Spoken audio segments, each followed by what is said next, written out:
Eroor government higher secondary സ്കൂളിൽ PTA തെരഞ്ഞെടുപ്പ് ഒരു സംഘം രാഷ്ട്രീയ പ്രവർത്തകരുടെ നേതൃത്വത്തിൽ തടസ്സപ്പെടുത്തി. ബുധനാഴ്ച രാവിലെ 11 മണിയോടെയാണ് PTA തെരഞ്ഞെടുപ്പ് യോഗം സ്കൂളിൽ ആരംഭിച്ചത്. നൂറുകണക്കിന് രക്ഷകർത്താക്കളാണ് യോഗത്തിൽ പങ്കെടുക്കാനെത്തിയത്. CPM ഏരിയ കമ്മിറ്റി അംഗമായ PS സുമനാണ് നിലവിൽ സ്കൂൾ PTA പ്രസിഡന്റ്. രജിസ്ട്രേഷൻ പൂർത്തിയായി യോഗ നടപടികൾ ആരംഭിക്കവെയാണ് കോൺഗ്രസ് നേതാവ് ഏരൂർ സുഭാഷ്, BJP നേതാവ് Alencherry Jayachandran, CPI local committee secretary Animon എന്നിവരടങ്ങുന്ന സംഘം തെരഞ്ഞെടുപ്പ് തടസ്സപ്പെടുത്തിയത്. മതിയായ അറിയിപ്പ് നൽകാതെയാണ് തെരഞ്ഞെടുപ്പ് നടത്തുന്നതെന്നും നടപടികളുമായി മുന്നോട്ട് പോയാൽ സംഘർഷത്തിനിടയാകുമെന്നും ഇവർ സ്കൂൾ പ്രിൻസിപ്പലിനെ അറിയിക്കുകയായിരുന്നു.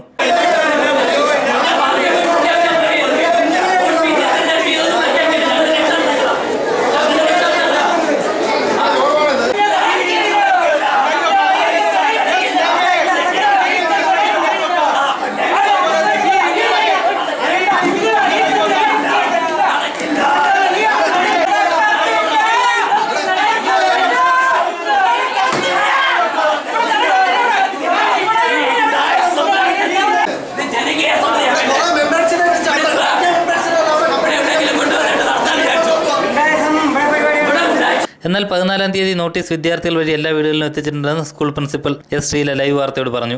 രക്ഷകർത്താക്കളല്ലാത്ത ഒരുപറ്റം ആളുകൾ സ്കൂളിനുള്ളിൽ പ്രവേശിച്ച് തടയുന്നതിന് പോലീസിന് കഴിഞ്ഞില്ല എന്നാരോപിച്ച് നിലവിലെ PTA പ്രസിഡന്റ് നേതൃത്വത്തിൽ പോലീസുമായി വാക്കേറ്റമുണ്ടായി. നിലവിലെ PTA സമിതിയുടെ നിർദ്ദേശം ഭൂരിപക്ഷം രക്ഷകർത്താക്കളും അംഗീകരിച്ച സാഹചര്യത്തിലാണ് BJP, CPI, കോൺഗ്രസ് പ്രവർത്തകർ നിലവിലെ PTA സമിതി അംഗങ്ങളുമായി വാക്കേറ്റമുണ്ടായത്. വാക്കേറ്റം കയ്യാങ്കളിയിൽ എത്തുമെന്ന അവസ്ഥയിൽ പോലീസ് ഇടപെട്ട് ഇരു കൂട്ടരെയും പിരിച്ചുവിടുകയായിരുന്നു.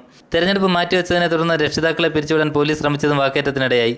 രക്ഷിതാക്കളെ വിളിച്ചു വരുത്തി അപമാനിക്കുന്നതിന് തുല്യമായ നടപടിയാണ് സ്വീകരിക്കുന്നതെന്നും രക്ഷിതാക്കളല്ലാത്തവരെ പുറത്താക്കി PTA നടപടികൾ നടത്തണമെന്നും ഇവർ ആവശ്യം. എന്നാൽ സംഘർഷ സാധ്യതയെ തുടർന്ന് പോലീസ്, സ്കൂൾ PTA ഭാരവാഹികളും അധ്യാപകരും തമ്മിൽ ചർച്ച നടത്തിയ ശേഷമാണ് പൊതുയോഗം മാറ്റിവെച്ചത്. Anchal CI Baiju Khan, Eroor sub inspector Vinod എന്നിവരുടെ നേതൃത്വത്തിലുള്ള വൻ പോലീസ് സംഘം സ്ഥലത്ത് നിലയുറപ്പിച്ചിരുന്നു. ലൈവ് വാർത്ത, അഞ്ചൽ.